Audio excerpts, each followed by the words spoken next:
ಅಭಿಮಾನದ ಪ್ರೀತಿಯ ಗೌರವಕ್ಕೆ ಪಾತ್ರರಾಗಿರ್ತಕ್ಕಂಥ ಸನ್ಮಾನ್ಯ ಛಲವಾದಿ ನಾರಾಯಣ ಸ್ವಾಮಿ ಅವರ ಸನ್ಮಾನ ಸಮಾರಂಭದ ವೇದಿಕೆಯಲ್ಲಿ ಅವರನ್ನ, ಅವರ ಕುಟುಂಬವನ್ನ ಮತ್ತು ನಮ್ಮೆಲ್ಲರನ್ನು ಕೂಡ ಆಶೀರ್ವದಿಸಲಿಕ್ಕೆ, ಹಾರೈಸಲಿಕ್ಕೆ ಅಂತ ಬಂದು ನಮ್ಮ ಮಧ್ಯದಲ್ಲಿ ಉಪಸ್ಥಿತರಿರ್ತಕ್ಕಂಥ ಬಸವ ಮಹಾಮನೆ ಸಂಸ್ಥೆ ಬಸವ ಕಲ್ಯಾಣದ ಪೂಜ್ಯ ಶರಣರಾಗಿರ್ತಕ್ಕಂಥ ಶ್ರೀತ ಸಿದ್ದರಾಮ ಬೆಲ್ದಾಳ ಶರಣರೇ, ಉರುಲಿಂಗಪೇತಿ ಶಾಖಾಮಠ ಮೈಸೂರು ಅದರ ಪೂಜ್ಯ ಶ್ರೀಗಳಾಗಿರ್ತಕ್ಕಂಥ ಶ್ರೀ ಜ್ಞಾನಪ್ರಕಾಶ ಸ್ವಾಮೀಜಿಯವರೇ, ಜಗದ್ಗುರು ಛಲವಾದಿ ಪೀಠ ಛಲವಾದಿ ಮಹಾ ಸಂಸ್ಥಾನ ಮಠದ ಪೀಠಾಧೀಶರಾಗಿರ್ತಕ್ಕಂಥ ಪೂಜ್ಯ ಶ್ರೀ ಬಸವ ನಾಗಿದೇವ ಶರಣರೇ, ಸೇವಾಲಾಲ್ ಬಂಜಾರ ಗುರುಪೀಠ ಚಿತ್ರದುರ್ಗ ಅದರದ ಪೀಠಾಧ್ಯಕ್ಷರಾಗಿರ್ತಕ್ಕಂಥ ಪೂಜ್ಯ ಶ್ರೀ ಸೇವಾಲಾಲ್ ಸರ್ದಾರ್ ಸ್ವಾಮೀಜಿಯವರೇ, ಇನ್ನು ಬರಬಹುದು ಅಂತ ನಾವು ನಿರೀಕ್ಷೆ ಇಟ್ಕೊಂಡಿರ್ತಕ್ಕಂಥ, ಆಶೀರ್ವಾದ ಮಾಡಲಿಕ್ಕೆ ಬರ್ತಾರೆ ಅಂತ ಅನ್ಕೊಂಡಿರ್ತಕ್ಕಂಥ ಪೂಜ್ಯ ಮಾದಾರ್ ಕೆನ್ನಯ್ಯ ಸ್ವಾಮಿಗಳೇ, ಪೂಜ್ಯ ಶ್ರೀ ಇಮ್ಮಡಿ ಸಿದ್ದರಾಮೇಶ್ವರ ಮಹಾಸ್ವಾಮಿಗಳೇ, ಇವತ್ತಿನ ಕಾರ್ಯಕ್ರಮದ ಕೇಂದ್ರ ಬಿಂದುಗಳು, ಯಾರ ಬಗೆಗಿನ ಅಭಿಮಾನ, ಪ್ರೀತಿ, ಗೌರವದ ಕಾರಣಕ್ಕೆ ನಾವೆಲ್ಲರೂ ಕೂಡ ಇವತ್ತು ಅನೇಕ ಪ್ರವಾಹಗಳಿಂದ ಬಂದಿರತಕ್ಕಂಥವ್ರು, ಬೇರೆ ಬೇರೆ ಸಂಘಟನೆಗಳಿಂದ ಬಂದಿರತಕ್ಕಂಥವ್ರು, ರಾಜಕೀಯದ ಚೌಕಟ್ಟುಗಳನ್ನ ಮೀರಿ ವ್ಯಕ್ತಿಯ ಬಗ್ಗೆ ಅಭಿಮಾನದಿಂದ, ವ್ಯಕ್ತಿಯ ಜೀವನದ ಬಗ್ಗೆ ಇರ್ತಕ್ಕಂಥ ಗೌರವದಿಂದ ನಾವೆಲ್ಲರೂ ಯಾರನ್ನ ಕೇಂದ್ರವಾಗಿ ಇರಿಸ್ಕೊಂಡು ಇವತ್ತು ಬಂದಿದ್ದೀವೋ ಆ ಥರ ಇವತ್ತಿನ ಸನ್ಮಾನಕ್ಕೆ ಪಾತ್ರ ಆಗ್ತಾ ಇರತಕ್ಕಂಥ ವಿಧಾನ ಪರಿಷತ್ತಿನಲ್ಲಿ ವಿರೋಧ ಪಕ್ಷದ ನಾಯಕರು, ವಿಧಾನ ಪರಿಷತ್ತಿನ ಸದಸ್ಯರು, ಭಾರತೀಯ ಜನತಾ ಪಕ್ಷದ ಹಿರಿಯ ಮುಖಂಡರಾಗಿರ್ತಕ್ಕಂಥ ಸನ್ಮಾನ್ಯ ಛಲವಾದಿ ನಾರಾಯಣ ಸ್ವಾಮಿ ಅವರೇ, ಅವರ ಜೀವನದ ಕಷ್ಟ ಸುಖಗಳು, ನನ್ನಲ್ಲೂ ಕೂಡ ನಾನೊಬ್ಬ ರಾಜ್ಯದ ಅಧ್ಯಕ್ಷನಾದಂತ ಸಂದರ್ಭದಲ್ಲಿ ಆ ಸಮಾಜ ಈ ಸಮಾಜ ಅನ್ನೋದಕ್ಕಿಂತ ಹೆಚ್ಚಾಗಿ ತುಳಿತಕ್ಕೆ ಒಳಗಾಗಿರ್ತಕ್ಕಂಥ ಸಮಾಜಕ್ಕೆ ಒಂದು ಗುರುತಿಸಬೇಕು ಅನ್ನೋ ಒಂದು ಒಳ್ಳೆ ದೃಷ್ಟಿಕೋನ ಇಟ್ಕೊಂಡು ಛಲವಾದಿ ನಾರಾಯಣ ಸ್ವಾಮಿ ಅವ್ರನ್ನ ನಮ್ಮ ರಾಷ್ಟ್ರೀಯ ನಾಯಕರು ಎಲ್ಲರೂ ಕೂಡ ಗುರುತಿಸಿದ್ದಾರೆ ಅಂತ ಹೇಳಿದಕ್ಕೆ ನನಗೆ ತುಂಬಾ ಸಂತೋಷ ಆಗ್ತದೆ. ಯಾಕೆಂತ ಹೇಳಿದ್ರೆ ಇವತ್ತು ನಾನಾ ರೀತಿ ಭಾಷಣಗಳು ಮಾತನಾಡ್ತಾರೆ.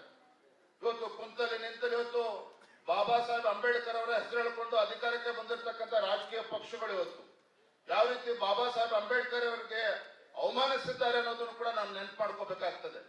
ಇವತ್ತು ಯಾವ ಪಕ್ಷ ಇವತ್ತು ಬಾಬಾ ಸಾಹೇಬ್ ಅಂಬೇಡ್ಕರ್ ಅವರ ಹೆಸರು ಹೇಳಿಕೊಂಡು ಈ ದೇಶದಲ್ಲಿ 50-60 ವರ್ಷಗಳ ಕಾಲ ಸುದೀರ್ಘವಾಗಿ ಇವತ್ತು ಆಡಳಿತ ನಡೆಸಿರ್ತಕ್ಕಂಥ ಪಕ್ಷ ಯಾವ ಬಾಬಾ ಸಾಹೇಬ್ ಅಂಬೇಡ್ಕರ್ ಹೆಸರು ಹೇಳ್ತಕ್ಕಂಥ ಪಕ್ಷ, ಬಾಬಾ ಸಾಹೇಬ್ ಅಂಬೇಡ್ಕರ್ ಅವರ ಅಂತ್ಯ ಸಂಸ್ಕಾರಕ್ಕೆ ಗೌರವ ಕೊಡ್ತಕ್ಕಂಥ ಕೆಲಸವನ್ನು ಕೂಡ ಪಕ್ಷದ ಕೈಲಿ ಮಾಡೋದಕ್ಕೆ ಸಾಧ್ಯ ಆಗಲಿಲ್ಲ. ಇವತ್ತು ಹೆಮ್ಮೆ ಅನಿಸ್ತದೆ ಒಂದು ಕಡೆ, ನನ್ನ ದೇಶದ ಹೆಮ್ಮೆಯ ಪ್ರಧಾನಮಂತ್ರಿ ನರೇಂದ್ರ ಮೋದಿಜಿಯವರು ಇವತ್ತು ಬಹುಶಃ ಅವರ ಮೊದಲ ಪ್ರಧಾನಮಂತ್ರಿ. ಇವತ್ತು ಬಾಬಾ ಸಾಹೇಬ್ ಅಂಬೇಡ್ಕರ್ ಅವರ ಹುಟ್ಟೂರಿಗೆ ಅವರು 125ನೇ ಒಂದು ಜಯಂತಿ ಅಂಗವಾಗಿ 2016 ಏಪ್ರಿಲ್ 14ರಂದು ಬಾಬಾ ಸಾಹೇಬ್ ಅಂಬೇಡ್ಕರ್ ಅವರ ಹುಟ್ಟೂರಾಗಿರ್ತಕ್ಕಂಥ ಮಧ್ಯಪ್ರದೇಶದ ಮಹೋ ಪಟ್ಟಣದಲ್ಲಿ ಒಬ್ಬ ಪ್ರಧಾನಮಂತ್ರಿ, ಈ ದೇಶದ ಪ್ರಧಾನಮಂತ್ರಿ ಮೊದಲ ಬಾರಿ ಭೇಟಿಯನ್ನು ಕೊಟ್ಟಿರ್ತಕ್ಕಂಥದ್ದು ಯಾರಪ್ಪ ಅಂತ ಹೇಳಿದ್ರೆ ಈ ದೇಶದ ಹೆಮ್ಮೆಯ ಪ್ರಧಾನಮಂತ್ರಿ ನರೇಂದ್ರ ಮೋದಿಜಿಯವರು. ಹೆಮ್ಮೆಯ ಪ್ರಧಾನಮಂತ್ರಿ ನರೇಂದ್ರ ಮೋದಿಜಿಯವರು ಮೊದಲ ಬಾರಿಗೆ ಈ ದೇಶದ ಪ್ರಧಾನಮಂತ್ರಿ ಹುಟ್ಟೂರಿಗೆ ಭೇಟಿಯನ್ನು ಕೊಟ್ಟಿರ್ತಕ್ಕಂಥದ್ದು. ಅಂದ್ರೆ ಮಾತನಾಡ್ತಕ್ಕಂಥದ್ದು ಬಹಳ ಸುಲಭ. ಇವತ್ತು ಪೂಜೆ ತಂದೆಯವರು ಯಡಿಯೂರಪ್ಪರು ಯಾವಾಗಲೂ ಒಂದು ಮಾತನ್ನ ಹೇಳ್ತಾ ಇರ್ತಾರೆ, ಮಾತನಾಡೋದೇ ಸಾಧನೆ ಆಗಬಾರ್ದು, ಸಾಧನೆ ಮಾತನಾಡಬೇಕು ಅಂತೇಳಿ. ನಮ್ಮ ಹೆಮ್ಮೆಯ ಪ್ರಧಾನಮಂತ್ರಿ ನರೇಂದ್ರ ಮೋದಿಜಿಯವರು ಈ ದೇಶದಲ್ಲಿರ್ತಕ್ಕಂಥ ಎಲ್ಲ ಸಮುದಾಯ, ಎಲ್ಲ ವರ್ಗಗಳಿಗೆ ನ್ಯಾಯವನ್ನ ಕೊಡಬೇಕು, ಶೋಷಿತ ಪೀಡಿತ ಜನಾಂಗಕ್ಕೆ ಒಂದು ಧ್ವನಿಯಾಗಿ ಸರ್ಕಾರ ಕೆಲಸ ಮಾಡಬೇಕು. ಪ್ರಧಾನಮಂತ್ರಿಗಳು ಯಾರು ಕೂಡ ಒಂದು ಮಾತನ್ನ ಹೇಳ್ತಾ ಇರ್ತಾರೆ, ನಾನು ಈ ದೇಶದ ಪ್ರಧಾನಮಂತ್ರಿ ಅಲ್ಲ, ಒಬ್ಬ ಪ್ರಧಾನ ಸೇವಕನಾಗಿ ದೇಶದ ಸೇವೆಯನ್ನು ಮಾಡ್ತಿದ್ದೇನೆ ಅನ್ನುವ ಮಾತನ್ನ ಪ್ರಧಾನಮಂತ್ರಿ ನರೇಂದ್ರ ಮೋದಿಜಿಯವರು ಯಾವಾಗಲೂ ಕೂಡ ಹೇಳ್ತಾ ಇರ್ತಾರೆ. ಅಂದ್ರೆ ಮಾತನಾಡೋದು ಒಂದು ಕಡೆ, ಏನು ಮಾತನಾಡೋದಕ್ಕಿಂತ ಹೆಚ್ಚಾಗಿ ಮಾಡಿ ತೋರಿಸ್ತಾ ಇರ್ತಕ್ಕಂಥದ್ದು ನಮ್ಮ ಹೆಮ್ಮೆಯ ಪ್ರಧಾನಮಂತ್ರಿ ನರೇಂದ್ರ ಮೋದಿಜಿಯವರು. ಈ ರೀತಿ ಒಂದು ದೂರದೃಷ್ಟಿ ಇಟ್ಕೊಂಡು ಇವತ್ತು ಎಲ್ಲ ಸಮುದಾಯಗಳನ್ನು ಕೂಡ ಮೇಲೆತ್ತಕ್ಕಂಥ ಕೆಲಸ ಆಗಬೇಕು. ವಿಶೇಷವಾಗಿ ನಾನು ಈ ಸಂದರ್ಭದಲ್ಲಿ ನಮ್ಮ ಭಾರತೀಯ ಜನತಾ ಪಾರ್ಟಿ ಸರ್ಕಾರ ಇದ್ದಾಗ ಒಂದು ಕಡೆ ಸನ್ಮಾನ್ಯ BS ಯಡಿಯೂರಪ್ಪನವರ ಚಿಂತನೆ, ಮತ್ತೊಂದು ಕಡೆ ಬಸವರಾಜ ಬೊಮ್ಮಾಯಿ ಅವರು ಮುಖ್ಯಮಂತ್ರಿಗಳಿದ್ದಂಥ ಸಂದರ್ಭದಲ್ಲಿ ಯಾವ ರೀತಿ SC/ST ರಿಸರ್ವೇಶನ್ ಅಲ್ಲಿ ಇವತ್ತು 17% ಏರಿಸಿರ್ತಕ್ಕಂಥದ್ದು, ಎಲ್ಲ ಸಮುದಾಯಗಳು ಕೂಡ ನ್ಯಾಯ ಕೊಡ್ತಕ್ಕಂಥ ಕೆಲಸ ಹೇಗೆ ಮಾಡಿದ್ದಾರೆ ಅನ್ನೋದನ್ನ ನಮ್ಮ ಕಾಲ್ವೋಡ್ ಸಾಹೇಬರು ಛಲವಾದಿ ನಾರಾಯಣ ಸ್ವಾಮಿ ಅವರು ಮಾತನಾಡ್ತಾರೆ. ಈ ಸಂದರ್ಭ ಮತ್ತೊಂದು ಸಂತೋಷ ತರ್ತಕ್ಕಂಥ ವಿಚಾರ ಅಂತ ಹೇಳಿದ್ರೆ ವೇದಿಕೆ ಮೇಲೆ ನಮ್ಮ ಕೊಳ್ಳೇಗಾಲದ ಮಹೇಶ್ ಅಣ್ಣ ಅವರಿದ್ದಾರೆ. ಮಹೇಶ್ ಅಣ್ಣವರನ್ನ ಯಾವತ್ತೂ ಕೂಡ ನಾನು ನೆನಪು ಮರಿಬಾರ್ದು ಯಾವುದೇ ಕಾರಣಕ್ಕೂ. ಕಾರಣ ಅಂತ ಹೇಳಿದ್ರೆ ಹಿಂದೆ ರಾಜಕೀಯ ಬದಲಾವಣೆ ಆದಂತ ಸಂದರ್ಭದಲ್ಲಿ ಸನ್ಮಾನ್ಯ BS ಯಡಿಯೂರಪ್ಪನವರು ರಾಜ್ಯದಲ್ಲಿ ಮತ್ತೊಮ್ಮೆ ಮುಖ್ಯಮಂತ್ರಿ ಆಗಬೇಕು, ಯಡಿಯೂರಪ್ಪನವರು ರಾಜ್ಯದ ಮುಖ್ಯಮಂತ್ರಿಗಳಾದ್ರೆ ಈ ರಾಜ್ಯದಲ್ಲಿರ್ತಕ್ಕಂಥ ಎಲ್ಲ ಸಮುದಾಯಗಳಿಗೆ ನ್ಯಾಯ ಸಿಗ್ತದೆ ಅನ್ನುವ ಒಂದು ಛಲವಾದ ವಿಶ್ವಾಸವನ್ನು ಅಚಲವಾದ ವಿಶ್ವಾಸವನ್ನು ಇಟ್ಕೊಂಡು ಮಹೇಶ್ ಅಣ್ಣ ಅವರು ಅವತ್ತು ಶಾಸಕರಾಗಿ ಮಂತ್ರಿ ಆಗಿದ್ರು ಸಹ ಯಡಿಯೂರಪ್ಪನವರಂತ ಒಬ್ಬ ಹೋರಾಟಗಾರ ಮುಖ್ಯಮಂತ್ರಿ ಆಗಬೇಕು ಅಂತೇಳಿ ಏನನ್ನು ಕೂಡ ಅಪೇಕ್ಷೆನ ಪಡೆದೇನೆ ಯಡಿಯೂರಪ್ಪನವ್ರನ್ನ ಮುಖ್ಯಮಂತ್ರಿ ಮಾಡ್ತಕ್ಕಂಥ ನಿಟ್ಟಿನಲ್ಲಿ ಇವತ್ತು ಮುಂದೆ ಬಂದಿರತಕ್ಕಂಥವ್ರು ನಮ್ಮ ಕೊಳ್ಳೇಗಾಲದ ಮಹೇಶ್ ಅಣ್ಣ ಅವರು. ಈ ರೀತಿ ತ್ಯಾಗ ಬಲಿದಾನಕ್ಕೆ ಮತ್ತೊಂದು ಹೆಸರು ಯಾವ್ದಾರ ಇದ್ರೆ ಅದು ನಮ್ಮ SC ಮತ್ತು ST ಸಮುದಾಯ ಅನ್ನತಕ್ಕಂಥದ್ದು ಕೂಡ ನಾನು ಈ ಸಂದರ್ಭದಲ್ಲಿ ನೆನಪು ಮಾಡ್ಕೊಳ್ಳೋಕೆ ಇಚ್ಛೆ ಪಡ್ತೇನೆ. ಯಡಿಯೂರಪ್ಪನವ್ರ ಬಗ್ಗೆ ನಾನು ಹೇಳ್ತಾ ಇದ್ದೆ, ಅದು ಒಂದು ಅಂಶವನ್ನು ಹೇಳಿ ನನ್ನ ಮಾತನ್ನು ಮುಗಿಸ್ತೇನೆ. ಸಾಕಷ್ಟು ಹಿರಿಯರು ಮಾತನಾಡೋರಿದ್ದಾರೆ.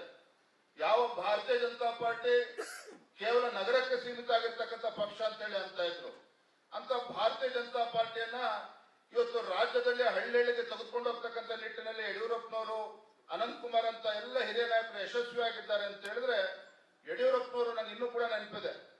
ನಾನೇ ಅಂಬಾಸಿಡರ್ ಕಾರಲ್ಲಿ ನಾನು ಕೂಡ ತಂದೆಯವ್ರ ಜೊತೆ ಕೂತ್ಕೊಂಡು ಹೋಗ್ತಾ ಇದ್ದೆ. 90ರ ದಶಕದಲ್ಲಿ ಭಾರತೀಯ ಜನತಾ ಪಾರ್ಟಿ ಕೇವಲ ನಗರಕ್ಕೆ ಸೀಮಿತ ಆಗಿರ್ತಕ್ಕಂಥ ಪಕ್ಷ. ಯಡಿಯೂರಪ್ಪ ಒಂದು ಆಲೋಚನೆ ಮಾಡಿದ್ರು, ಬಿಜೆಪಿ ಅಂತ ಹೇಳಿದ್ರೆ ಕೇವಲ ಬ್ರಾಹ್ಮಣರ ಪಕ್ಷ, ಬಿಜೆಪಿ ಅಂತ ಹೇಳಿದ್ರೆ ಕೇವಲ ನಗರಕ್ಕೆ ಸೀಮಿತ ಆಗಿರ್ತಕ್ಕಂಥ ಪಕ್ಷ ಅಂತ ಮಾತನಾಡ್ತಾ ಇದ್ದಾರೆ. ಹಾಗಾದ್ರೂ ಮಾಡಿ ಬಿಜೆಪಿಗೆ ಒಂದು ದಕ್ಷಿಣ ಭಾರತದಲ್ಲಿ ಒಂದು, ಕರ್ನಾಟಕದಲ್ಲಿ ಒಂದು ಭದ್ರ ಬುನಾದಿ ಹಾಕಬೇಕು.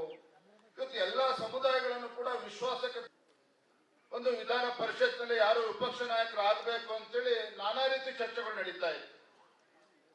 ನಾನಾ ರೀತಿ ಚರ್ಚೆ ನಡೀತಾ ಇರ್ತಕ್ಕಂಥ ಸಂದರ್ಭದಲ್ಲಿ ನಾವೊಬ್ಬ ರಾಜ್ಯದ ಅಧ್ಯಕ್ಷನಾಗಿ ಮತ್ತೆ ಯಡಿಯೂರಪ್ಪನವರ ಮಗ ಆಗಿ ನಾನು ಆಲೋಚನೆ ಮಾಡಿದೆ. ಇವತ್ತು ನಾವು ಇನ್ಕ್ಲೂಸಿವ್ ಪೊಲಿಟಿಕ್ಸ್ ಬಗ್ಗೆ ಮಾತನಾಡ್ತೇವೆ.